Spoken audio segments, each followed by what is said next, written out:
You already know how Laker fans walking into work today feel. You already know how we feel walking into work after a big win. You know the Lakers are the underdogs, right? You know you had all the big name analysts, ESPN, Sports Center, Fox, all those bitches talking shit and saying the Lakers were gonna lose to the Rockets. They were gonna lose to the Blazers. They got exposed. These people getting exposed. The Lakers over here dropping dimes, winning games. Ain't no thing. Keep talking it. Man, it's good to be a Laker fan today. If you guys don't know, obviously, you're living under a rock, living in Mars, or you're following Donald Trump too much. You need to relax on that. But the Lakers, let me take these off. Huge win last night. Man, oh man. I couldn't wait till Friday. I usually do shows Tuesdays and Fridays, but I just couldn't wait till Friday. There's just too much that was going on in last night's game that I had to make a special show for you guys today. Love you guys. I want to present you guys. I want to see what you guys like and don't like. And I want to introduce you all these things all my knowledge. I want to share it with you guys. Everything that I see, I want you guys to see it with me. So I'm going to go ahead and share everything with you. So obviously, just like I mentioned, Lakers, huge win last night. Bounce back. You know, everybody thought the Lakers were going to get beat out today. There was even a post out there saying that if the Lakers lose, the Rockets win. I'm going to give out $30 to everybody who retweets and like this. Obviously, I'm going to jump on that. I'm going to retweet and like that, of course, because I already knew the Lakers were going to win. And here you go. Lakers win big. So, I like nitpicking. I nitpick no matter what. I always talk shit whether they win or lose. I'm always gonna my favorite teams. I'm always gonna nitpick. So let's talk about the bad first. First thing about the bad is they got 8 steals, the Rockets, on the Lakers. 13 turnovers, which turned into 12 points for the Rockets. Westbrook dropped 30, 8 and 6. Harden dropped 33, 9 and 9. So obviously they're gonna get their points. Let's go on to the good because there's a lot of good in this. First off, 55% from the field. 43 rebounds to the Rockets 30. 56 points in the paint. 46 for the Rockets. Look at this beautiful block by LeBron, man. And there should be no slander. I better not see no slander on the timeline. LeBron. 15 second chance points for the Lakers. 6 blocks. 4 of them just out of LeBron. AD, 26 and 15. 69% from the field. LeBron James, 36 points, 57% from the field, 44% from 3 from deep. And the man pickpocketing over here, James Harden, Rondo, playoff Rondo, 21 points, 9 assists, 73% from the field. Get yours, Caruso. Get hyped, Caruso. Get hyped. And 60% from 3 for the playoff Rondo. So, this Lakers team presented itself as the contender that we expected them to be from the get-go. Right off the top, I love what I saw yesterday. Everything was on point. There was no... Game 2 was cool. 1, 2, and 4. First, second, and fourth quarter were beautiful for the Lakers. The third quarter is when the Rockets kind of took off. The Lakers kind of slacked off. But this game entirely was dominated by the Lakers. Aside from all those things that I saw from the Lakers offense, look, ever since the bubble has been going on, the player that's been standing out the most, now that he has no distractions, is this young man right here. I got to give huge respect and recognition to Kuzma, man. He was doing all the right things. He was cutting at the right time. He was doing all the little things. If you notice what he does here, the steal, and he's off to the races. You got LeBron on the left, and you got Kuzma, so you pass it to Kuzma. Obviously, you expect LeBron to catch that ball. Anthony Davis kicks it out to KCP. There you go, crashing the board, getting that second chance, being aggressive at the paint, fighting for that rebound, fighting for that second chance. And there you go, Kuzma for the going to the jugular. Straight up going to the jugular. But here, he ran from the other side to get that. I don't remember if that turned into a point or what happened with that, but Kyle Kuzma, man, my utmost respect and admiration for the way you performed in Game 3 and also how you've been performing in the playoffs. But you see, no distractions, and you don't get this. You don't get this, Kuzma. You get playoff Kuzma. And that's what the Lakers obviously need. And that's, I mean, come on. What more do you need from Kuzma if this is what he's going to bring you. I know everybody's talking about who's going to be the third option for the Lakers. Could be Rondo one night. Could be Markieff another night. JaVale, I mean, they're not playing him that much. Dwight Howard, tampoco. Kuzma's been supposedly the man that they expected to be the third option. But the way he's playing now, man, he's on par to be, I'm not going to say the second option, but making his way to be the third option.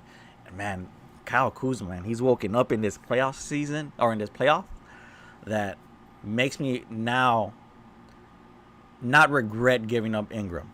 That's what I wanted this entire time. This is exactly what I expected out of him. Loose ball foul. But yeah, game 3 was, I can't speak how well they were performing. I just can't. Defensively, offensively, they were just aggressive everywhere. You couldn't stop Westbrook. You couldn't stop Harden. That's what they do. But what I love the most, and this is, Kuzma was the player of the game for me. But the play of the game was this right here. Rondo getting the attention of the refs and talking about James Harden and his boo. Look at this. Look at James Harden's face. He knows he's under the microscope. He knows that he can't get away with that much, so that starts messing with him. Here's the beauty about what Rondo did here. See right here, he's messing with him. He plays a mind game. He's a kill. Oh my God, he's a killer. He got into his head right then and there. He brought the attention to the refs to make sure that they realize like what James Harden is doing, so they focus more on his arm rather than his flopping. The other thing too, James Harden realizes like, okay, the refs have their eyes on me. I gotta change my tactic now. I gotta start really play ball and score more, like be a real baller. Because here's the thing, he only got 7 free throws. As opposed to, there's been nights where he gets 20 plus free throws. I think game 1 he had 10 free throws or 15 free throws going into the half. 7 free throw attempts for James Harden in the entire game. So shout out to James Harden for trying, getting caught, and Rondo, man. I told you guys. Did I not tell you this man right here was gonna be the man that was gonna be a problem for you guys? There's a thing called playoff Rondo, and I don't know if you guys took me serious. I don't know if you guys believe me now, but yo, playoff Rondo. All right, playoff Rondo. Hope you guys are walking into work or at work just talking that smack. I know there's a lot of bosses out there that say they're Laker fans, but they don't know what's going on with the Lakers. They don't even know they're in the playoffs. And there's bosses out there that hate on the Lakers. They always bring up the past. I know you guys are walking in there with big, thick energy today. I would. I'm off, but I would. All right, man. So like I said, no slander for this man right here in the timeline. It's over. It's done. This man carried us to the number 1 seed. He's carrying us into the playoffs, and he's going to carry us into the championship number 17. So here goes. I'm going to leave this right here, and I'm going to come back. We're going to talk about Dodgers real quick. So I'm going to leave this right here. I'm going to let it play 2 times so you guys can hear his message. At the end of the day, we just hope we make him and his family proud. And that's all it's about. And anybody that's ever stepped foot and put on the Lakers jersey, we hope we make them proud as well. From Kobe all the way down to everybody that's ever played in Los Angeles or been a part of the Los Angeles Lakers organization. That's what we're trying to do. I mean, it's a tradition here, and it's our responsibility, win, lose, or draw, to hold that with the utmost responsibility and the utmost respect. And, that's what Dr. Buss will want as well. At the end of the day, we just hope we make him and his family proud. And that's all it's about. And anybody that's ever stepped foot and put on the Lakers jersey, we hope we make them proud as well. From Kobe all the way down to everybody that's ever played in Los Angeles or been a part of the Los Angeles Lakers organization. I hope you guys heard that loud and clear. I really hope you guys heard that loud and clear. He's not about, I get he's part of the Lakers, but he's saying all the right things. He's performing and doing all the right things and all the right moves to make sure the Lakers stay on top. They perform well. Everybody's bringing their best because right now is the time to be at your best. So I hope you guys have a little bit more respect and admiration, at least, for LeBron. Again, I am a huge Kobe fan. Now, I'm never going to turn my back on him. First off and foremost, that's my guy. That's my guy. Never going to turn my back on him. Everybody makes a top 10 list and doesn't put him on there. I'm on there, ready to start snatching bodies. But what LeBron is doing for the Lakers right now, I have respect because he's carrying this team and he's doing work. He's obviously representing the Lakers and the Laker fan base extremely, extremely well. And I love it. I love it. We are winning it, boys. We are winning. Well, let's see how the Clippers perform today. Hopefully they take a huge dump and take that L. But let's move on to the Dodgers, shall we? So let's talk about, there's a lot of bad things to talk about the Dodgers. I know they won last night. It was one of the ugliest wins last night. So let's talk about the good, because there's a little bit of good and a gang of bad. So let's start off with the good. Obviously, I'm going to talk about the offense. It was pretty good. I'm not going to lie to you guys. It was basically just Gavin Lux. It was Gavin Lux's night. He did work. Proud of him for coming out and pretty much shutting me up because, you know, I've been saying the Dodgers made a mistake by keeping him over Alex Verdugo. So you guys already know me for that. So the offense was good. Running bases right. Gavin Lux carrying the team. Edwin Rios here. The only problem that I had with Gavin Lux yesterday was he made some real bonehead mistakes. Like real dumb mistakes. He got lucky he didn't get injured in that play right there. Mookie Betts, living up to that contract, boys. Living up to that contract. Coming in clutch. Corey Seager, nice base hit. Great catch. Yo, my respect for that. Great catch, double play. Look at this. Damn. Damn, that was a beautiful play. Double play. Respect. Here was a mistake right here. If this mistake doesn't happen by LeCastro, this could have been the Dodgers' loss right here. But LeCastro ran the bases wrong. He was flown in. Whatever happened there happened. And then Chris Taylor again. Great from recognition from A.J. Pollock. And Lux coming in clutch again. Coming in clutch. So the offense was good. Everybody got a hit except for Corey Seager. So the magic number is now at 13. Even though the Padres won last night, and I'm going to talk about them, it's worth mentioning what they did last night. So the magic number is at 13. The Dodgers beat the Diamondbacks 10-9. And again, ugly win. So let's talk about the ugly, shall we? We got to get there. We got to rip that bandage off and start talking about the bad. So here goes. Walker Buehler, he threw 14 pitches, 99.5 miles per hour or higher. He was fine until third when they noticed that he was picking at his blister in the dugout. And that was from Alan Gonzalez on Twitter. So Walker Buehler was, I guess you could say, good. But man, he looked like he was struggling, bro. It looked like he was struggling after a while, and Dave Roberts had to obviously pull him. I do hope. Look, there's a bonehead move by Gavin Lux. If he makes that play, then this next play is obviously the inning-ending play. That would have been 3. Unfortunately, it wasn't. So that's what ended up causing Walker Buehler to give up those runs in the third.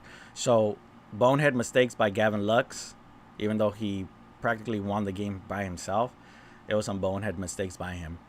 Dave Roberts, man, still burning that pen, man. Burning that damn pen. The final line for Walker Buehler, though, was 2.2 innings, 2 and 2/3.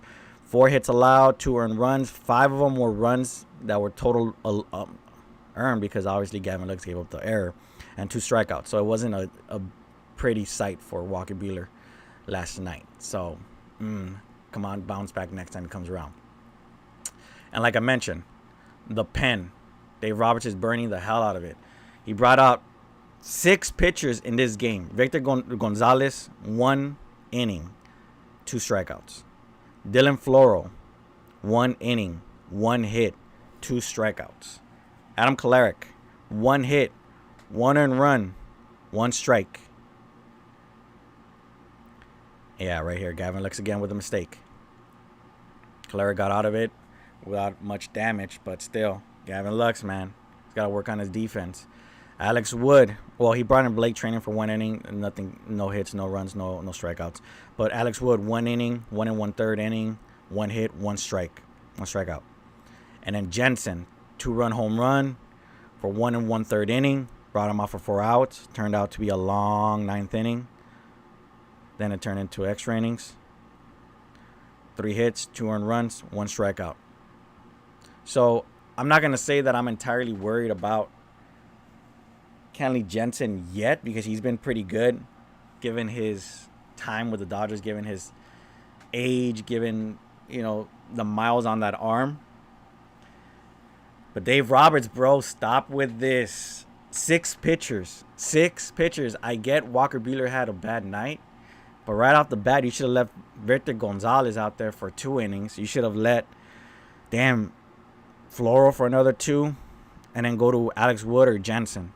Like, there's no need to go through your pitchers every single game. There's no need for this. I get it. Walker Buehler had a bad inning. That's not on him. It was mostly on Gavin Lux having that bad game. Then it got into Walker Buehler's head. So it was a terrible performance defensively and all around for the Dodgers, except for the offense. Unfortunately, we can't have many of these. The season's about to finish. We can't have Dave Roberts continuously burning through the pen and making them struggle, making them tired. And we're heading into October with now a strained arm. We're like 3 weeks away from postseason. We're going to face the Houston Astros this weekend. Then we're facing the Padres next weekend. And, let me tell you something. I've been saying it, and I'm going to keep saying this. Beware of this team. The Padres are hungry. They're playing to not only... Look, their obstacle is the Dodgers. Whoever comes out of the West is winning the World Series. It's between the Dodgers and the Padres right now. I know the Braves have their thing, but come on. The depth that the Dodgers and the Padres have is unmatched. Just look. You remember the team that the Dodgers were beat the first series the Dodgers lost? Colorado Rockies. The Padres just scored as many runs as the Dodgers did in 2 games against the Rockies. Will Myers had a game, man. It was a my God. A beatdown to the Rockies. I get it. It's the Rockies. They're frauds. They're not all that good. They're trash. A lot of people bought into them, and I already knew this was going to happen. They're just not good at all. So I expected them to be trash. Look at this. Look at that. Another Will Myers home run. So, yeah. The Padres are coming for the head. They're coming for the Dodgers. And they have to be ready. This isn't a time for the Dodgers and Dave Roberts to be messing around with the lineups. This isn't a time for the Dodgers and the bullpen to get burned out. This is a time for them to start really getting focused. Their competition is not all that great moving forward, aside from the A's and the Padres. But they got to start really focusing better at managing innings from Dave Roberts. This game would have been lost by Gavin Lux, and it was won by Gavin Lux. So it's crazy to think that at both spectrums, he would have been the fault for it. If the Dodgers lost, his errors, his inability to perform at second base. And since they won, he had 5 runs batted in by himself, 2 home runs. We can, give credit to where credit is due. So at this point, my concern isn't the Padres, isn't the Why do I keep saying Rockies? Because Houston, trash.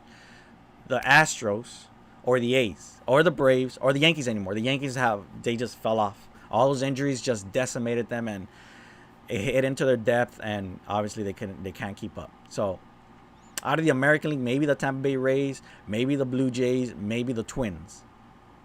Maybe. But in the West, it's the Padres and the Dodgers. In the Central, I don't know. Not too worried about the Central. The Brewers just fall off. The Cardinals are the Cardinals. I don't know. Braves in the East. Mets. I don't know. My only concern is the ability of performing going into the postseason. And that's with Dave Roberts' management skills. And the way I see it is he's panic pitching. He's going out there and he's not letting a pitcher pitch out of a jam, a stressful situation. And he's going straight to the pen. And he's trusting the players that have more time with the Dodgers rather than the young guys. He's trusting Kenley Jensen. And when Joe Kelly comes back, you best believe he's going to go to him first. You best believe Pedro Baez, when he comes back as well, that's where he's gonna be trusting him the most as well. So my fear isn't the teams out there gunning for the Dodgers. My fear is the Dodgers themselves. The pen. Is it getting outworked? Yes. And you see it night in, night out. When Dave Roberts pulls someone with 2 outs and has the next pitcher forcefully have to face 3 batters in the middle of an inning, go sit down. Like, you lose, pitchers warm up, goes up for 1 batter, then sits down, loses. Like, they got to wrap that arm up, they got to stay warm, and then you got to go back there, throw a couple of practice pitches, and then be ready for the next 2-3 batters. Dumb. It's just dumb. You don't play basketball, then stretch afterwards. How much sense does that make? You don't push your car to the gas station just to go get some beef jerky. Come on, Dave Roberts, you gotta do better with this pen. I get that you love what the value is in it, but at the same time, you're burning them, bro. 1 inning, cool. 1 full inning, cool. But this is no longer 1 batter and that's it. This isn't where Adam Kolarek was coming out to just face Juan Soto and shutting him down and that's it. No, now they got to face 3 batters. And bringing them in the middle of the inning, towards the end of the inning, having them face that 1 batter, then having them come back the next inning, face 2 more batters before you can pull them out again. It's going to be destructive. Just let the pitchers fail, learn, and move forward. Or just pull them at the end of the inning. But in this instance, I can't say so much because Walker Buehler didn't have it last night. Gavin Lux wasn't helping out either. So it is what it is. But let's see what the Dodgers do tonight. Let's see if they can win realistically without any errors, without any base running mistakes from the Arizona Diamondbacks. And let's see if, Kershaw can replicate what he did last time. So I'm looking forward to it. I'm also looking forward to the Lakers. Again, I hope you guys are at work and just grinning. Maybe wearing your jersey. Maybe wearing your hat. Repping hard. Talking that talk. Because you already know these Lakers, the way they played last night. And I told you guys yesterday. The Lakers don't look adequately enough to beat the Clippers. But if they come out and perform yesterday the way they did, I think they will. But now I wait on the Clippers, see how they perform. So now the tables have turned on the Clippers. Can they keep up with the Lakers now? So ball's in the court for the Lakers. They're performing it. They're carrying it. Shout out to Rondo. Shout out to Kuzma. Shout out to LeBron and AD. And Dodgers, yo, I know you guys are about that life of winning. I know you guys. Milky Bets. Oh, so here we go. I'll see you guys on Friday. Hopefully with another win. Talk that talk. Until then, be safe. Everybody out here in the West Coast, Cali, Oregon, everything's on fire. Clouds are orange. The sun is orange. Red at some points in San Francisco. So be safe out there. Be careful. Don't be doing those gender reveals. Oh my God, you guys are so stupid if you guys do a gender reveal. Bullshit, man. Just tell everybody through a mass text or on social media, hey, we're having a boy, we're having a girl, we're having an alien. Don't go out and start burning up the forest, dumbasses. So with that, I'll see you guys Friday. Be safe, be well, enjoy. Make sure you guys like, comment, and subscribe. Follow me, you guys, and I'll be giving out some stuff. So I'll see you guys. Peace.